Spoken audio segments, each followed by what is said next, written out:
San Francisco woman whose rape kit was used to identify her as a suspect in a crime is breaking her silence tonight. Her case exposed a practice in the city's crime lab that triggered a national scandal. KTVU investigative reporter Evan Sernofsky sat down with the woman and has more on her story. Evan? That's right, Alex. The woman told me this whole ordeal has made her feel re-victimized. And she said the next time she needs help, she's going to think twice about calling police. We're hiding her identity here because she's a victim of sexual assault and wants to stay anonymous. I feel betrayed. I feel hurt.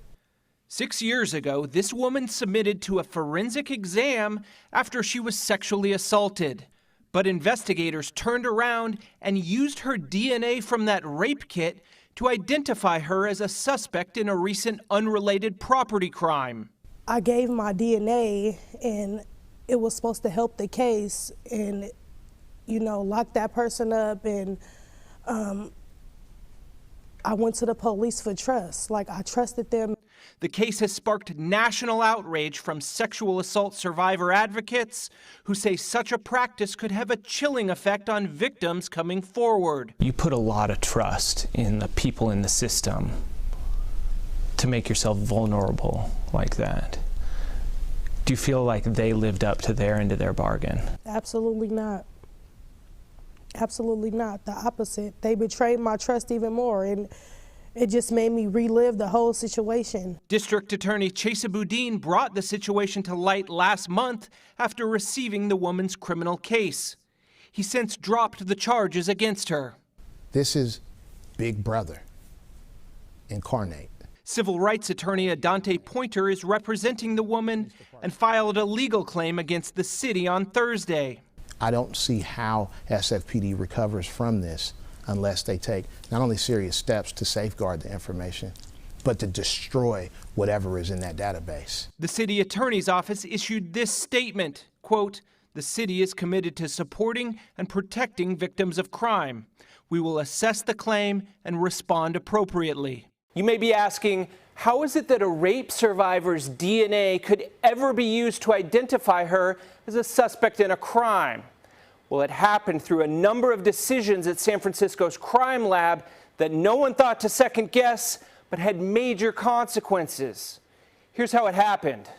Back in 2015, the crime lab created a quality assurance database filled with thousands of DNA profiles of workers, visitors, and any other samples they analyzed in the lab, like rape kits. They used it to make sure DNA from unknown criminal suspects wasn't contaminated inside the lab. Technicians then ran the suspect's clean sample on the National Criminal Database known as CODIS. But lab workers occasionally still got hits in the quality assurance database that weren't recent enough to be from contamination. And they still reported those to investigators. Chief Bill Scott said he's discovered 17 profiles that were matched in that database. 11 of them were from rape kits. He said at last week's police commission meeting that he doesn't believe any of those cases led to an arrest. We own this era. We own it. And we will make sure that this doesn't happen again with the guardrails that have been put in place. This week, Boudin sponsored statewide legislation that would bar any California crime lab from keeping rape kit DNA in a database that's unrelated to the sexual assault. But even with all that's changed, the woman at the center of this case said she will still have trouble trusting law enforcement. It was just a slap in the face. It's just unbelievable. I'm still having a hard time wrapping my head around this right now. It's just not a good feeling. Now that she's filed a legal claim, the next step is a lawsuit. The woman says she's going to continue pushing to hold the department accountable.